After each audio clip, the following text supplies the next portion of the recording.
Salut, je fais une petite vidéo pour vous résumer le 4e chapitre du livre de Darren Hardy. C'est la lecture commune de ce mois-ci. Le mois prochain, on lit Le Cygne Noir de Nassim Taleb.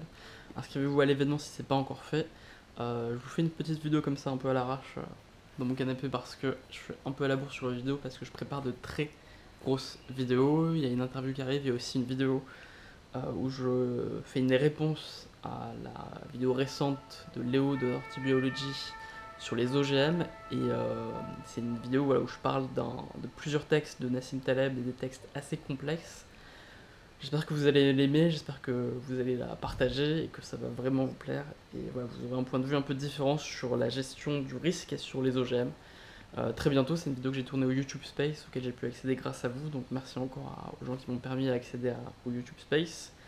Entre temps, il y a plein de gens qui m'ont proposé de filmer en extérieur aussi, donc j'ai réussi à filmer pas mal en attendant ce moment. Mais voilà, merci à vous. Il y a des vidéos de très très bonne qualité qui vont arriver, donc restez branchés. Aujourd'hui, je vais résumer les idées principales du livre de Darren Hardy. Dans le chapitre 4, il est question du momentum. Le momentum, c'est ce qui vous permet de vous lancer, plutôt c'est ce qui vous permet de conserver votre trajectoire, votre mouvement. La seule chose dure quand on veut atteindre un résultat important, c'est de démarrer. Il faut penser au fait de tourner une roue, par exemple une roue métallique ou alors un manège en forme de cercle. Le plus dur, c'est de mettre en route la roue, c'est de la faire avancer. Mais en fait, pour la faire avancer de plus en plus vite, vous n'avez pas besoin de fournir un effort plus important. Vous n'avez pas besoin de pousser plus fort. Il faut juste continuer à pousser avec la même force. Et au début, c'est difficile parce qu'il faut faire sortir de l'inertie, de la stabilité. Mais une fois que c'est lancé, c'est très facile de continuer à pousser pour que ça continue à tourner tout seul. Et bien dans la vie, et avec vos objectifs et votre travail, c'est exactement la même chose. La chose dure, c'est seulement le début.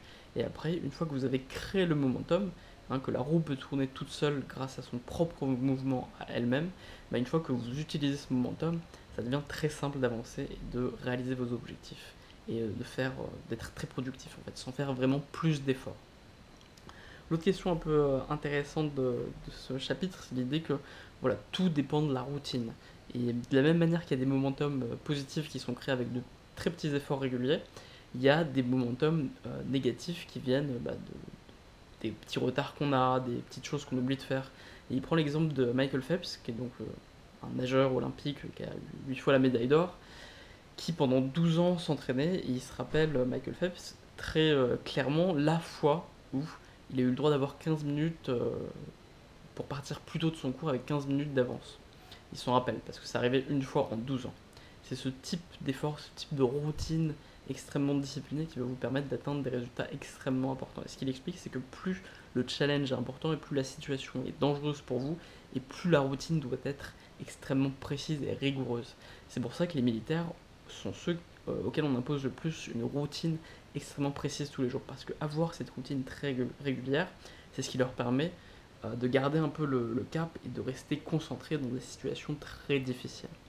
Ensuite, Darren Hardy explique un peu sa méthode sa routine à lui en fait. Il explique que ce qu'on peut faire par rapport aux routines, en fait, la seule chose qu'on contrôle vraiment, c'est le début de la journée et la fin de la journée. Il faut réserver le début de sa journée à soi-même et la fin de sa journée à soi-même, en cultivant des habitudes. Donc ça peut être de lire le soir, ça peut être de méditer le matin. Darren Hardy, moi c'est ce que je fais, Darren Hardy lui explique sa méthode à lui. C'est d'abord le matin, il va commencer par par ressentir de la gratitude, donc c'est une forme de méditation en fait. Ça c'est la première chose qu'il fait. La deuxième, la gratitude donc pour toutes les choses bien qui lui arrivent dans sa vie, toute la chance qu'il a. La deuxième chose c'est d'exprimer, de ressentir de l'amour et d'envoyer de l'amour aux gens qu'il aime. Souhaiter du bien à quelqu'un, qui que ce soit, tous les jours il fait ça. C'est un moyen d'être plus heureux aussi. Et la troisième chose donc c'est qu'il écrit en fait le goal numéro 1 de sa journée, l'objectif numéro 1 de sa journée, et 3 actions qu'il va pouvoir faire aujourd'hui et qu'il va faire aujourd'hui pour atteindre ce but principal de sa journée. Donc voilà la routine qu'il fait tous les jours et c'est ce qui lui permet d'atteindre ses résultats et voilà, d'être souriant et bien habillé comme il l'aime. Voilà, c'était Raj pour Autodisciple, on se retrouve très bientôt. Restez branchés pour les prochaines vidéos qui vont arriver, ça va prendre quelques temps parce qu'il faut que le YouTube Space les valide, etc. Mais restez branchés et passez une très bonne journée. Inscrivez-vous déjà à l'événement du Cygne noir de Nassim Taleb. Je vois qu'il y a des gens qui ont peut-être un peu peur parce que c'est un gros livre, mais vraiment, ça serait dommage de pas le lire parce qu'il est vraiment important, puis j'en parle tout le temps. Et voilà, vous le regretterez pas. On va le lire ensemble, donc ce sera plus facile. Invitez tous vos amis, invitez un maximum de personnes pour les inciter à lire simplement.